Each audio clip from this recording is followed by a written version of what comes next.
Hey everyone, this is Riptide. Today I'll be going over the first of 4 videos.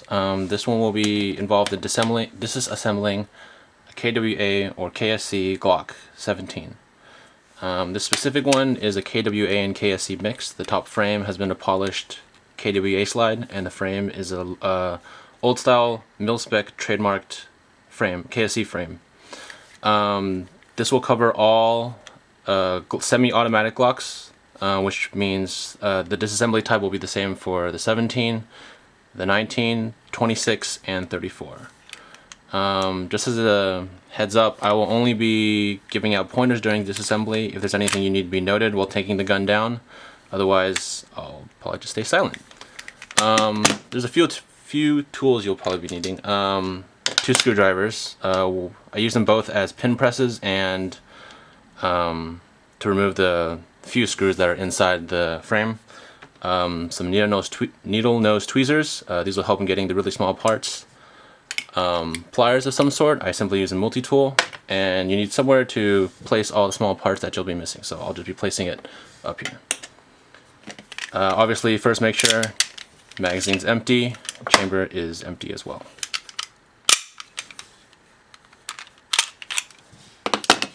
We'll first go over frame disassembly.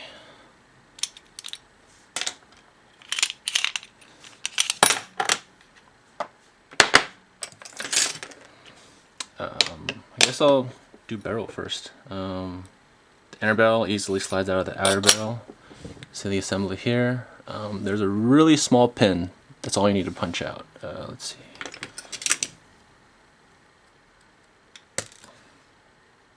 Make sure you keep the small parts in a very easy to find location, otherwise you will lose them.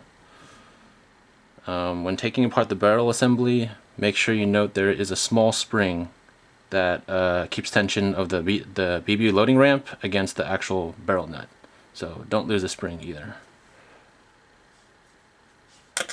And then this way, most of the time you'll see the bucking and the adjuster come off together. There's nothing else much on the barrel besides the O-ring, the actual barrel, and this mounting nut, I guess. For the hop up, if you want to go even deeper, all you need to do is push this out. If I can get this out. Be careful when pulling it out because, as you can see, there is a small ball bearing on top. That is what actually adjusts the hop up, so make sure you do not lose this. If you do lose any parts, you can always contact KWA's Pro Shop and tell them your part number, and they can get the parts for you. So, okay, so far all the barrel assembly parts are all up here. And next, let's go to the actual frame. We won't be needing to remove the rear sight today. If you do need it, it slides off.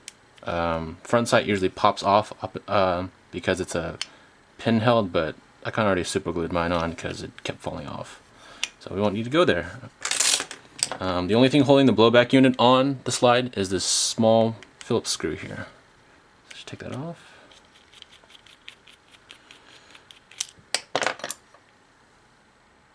And the blowback unit just slides directly down. Put the slide away. Here's the whole blowback unit. The rear cover comes off as well. Pull the loading nozzle out. You get 2 loading nozzle springs. Yeah, let's see. Here's the actual loading nozzle. The blowback unit. Let's see. I haven't been able to figure out how to take the actual rubber off, but I'm pretty sure there's a yellow pin in the middle. You just pull that out and then the rubber comes right off. As for the sear, since there are no replacement parts for the sear as of now, I'm not going to take it off. It's simply held in by the actual moving part. A pin that enters from the right side, and if you can see really closely, the spring that holds it against it. So I won't be going to the blowback unit disassembly that much. Nozzle disassembly for those who need to take apart the rocket valve or install a new one. This is pretty easy. Let's see. With the loading nozzle facing forward, you have to punch the pin out the right side because the right side of this pin is serrated to hold the actual pin in the nozzle. So it simply punches out from the left side.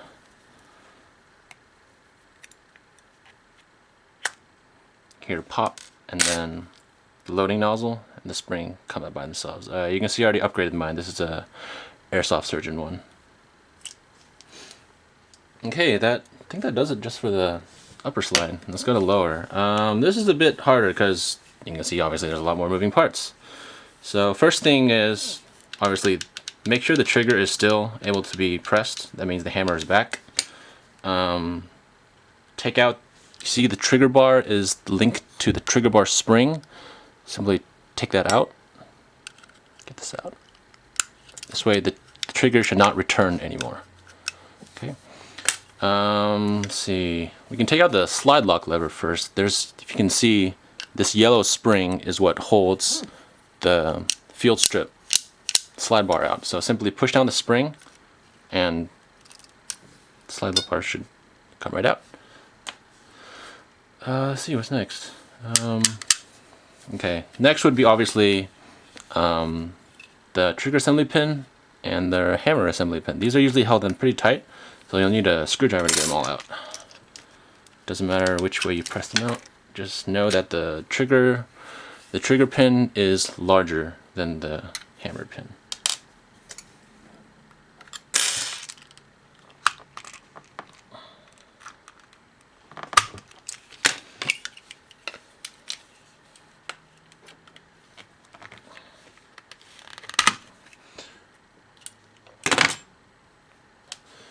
Alright, here comes the hard part. When you take these both out, you need to take them both out at the same time. You'll see the trigger block popping up and the hammer block popping up. The thing to note with the hammer is, see, going by the parts diagram given by KWA, there's a spring-loaded part here that can come out easily. It's part 81, and the spring below it is part number 82.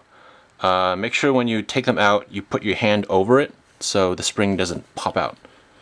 Let's see if I can do this correctly.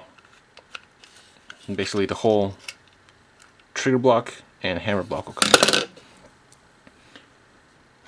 So this is part 81. Make sure you don't lose that. And the spring holding it in is part 82. Okay. I will go into the assembly of this parts in a second. Let me clear out the frame first for those who just need to know. The entire front section is simply held in by one screw located right in front of the slide lock bar spring.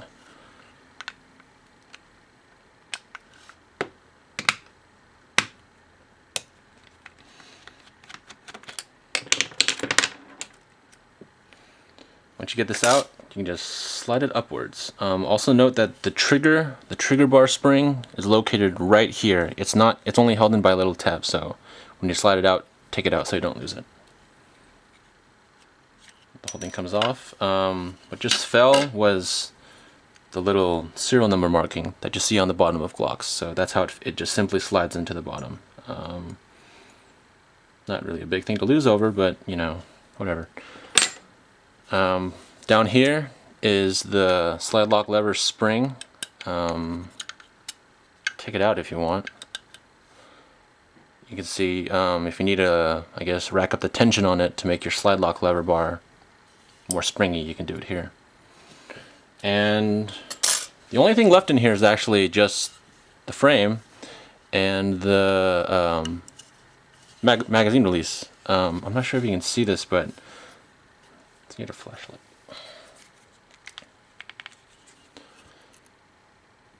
Let's see. So if you can see the magazine release, you can see it moving. That bar that's bent with it, that's the actual bar that releases it. Can't keep this light and work at the same time, so let me try something. If you can see it, the bar moving in the middle, all you need to do is make this spring bar push to the left until it comes out of the notch in the magazine release. So I'm not sure if you can see this, but let me pop this out. Once it's free, you can simply slide the mag release out. The spring should be still in there. If you want to take it out, you can go ahead and take it out. It's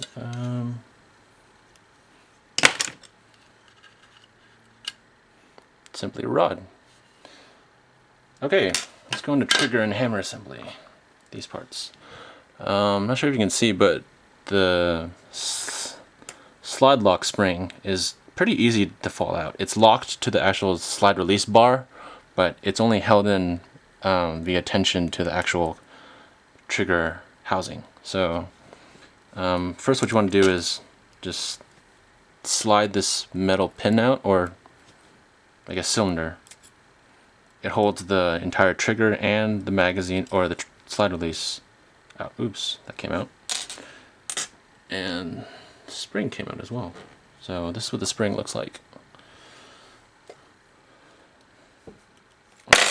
Once you have that out, you get the trigger housing and the hammer / trigger. Okay, hard part. The trigger pin, the main trigger pin, is held in from the left side, so when you get it out, you need to push it in from the right side. Be careful that the hammer is very under strong tension, so make sure anything flies out when you take out everything.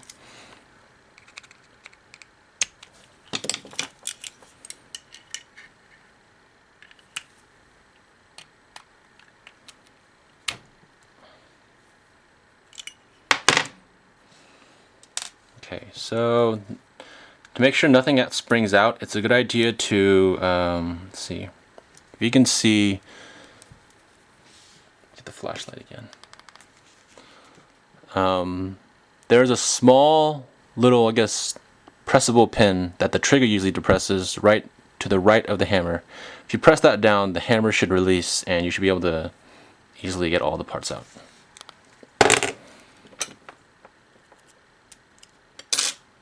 So out comes hammer, hammer spring, trigger bar, and the trigger comes out. And I'm not sure if this is on all Glocks, but because the hammer housing is the same for both the 17 and the 18, they include this piece for 17s to make sure to accommodate for the extra space for the full auto sear found in the 18C. I'll cover that in my full auto disassembly. Here we have just a hammer and I guess the hammer release mech. So it's really hard to see, but the valve striker, not the hammer. The valve striker is spring loaded. There's a spring holding it in.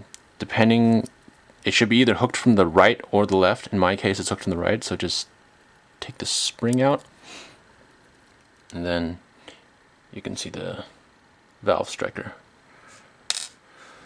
Past this, you really don't need to disassemble unless this part is broken, but if you need to, simply push out the cylinder. Ooh, spring fell out. Okay, this is the tension spring that goes against it. I don't know if you can see it. And then out falls part is this? Part 87, with the valve knocker spring on it. This is part 79, I believe.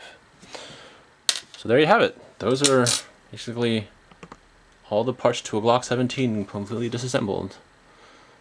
If you want to learn reassembly, I'll be doing another video link. Thanks for watching.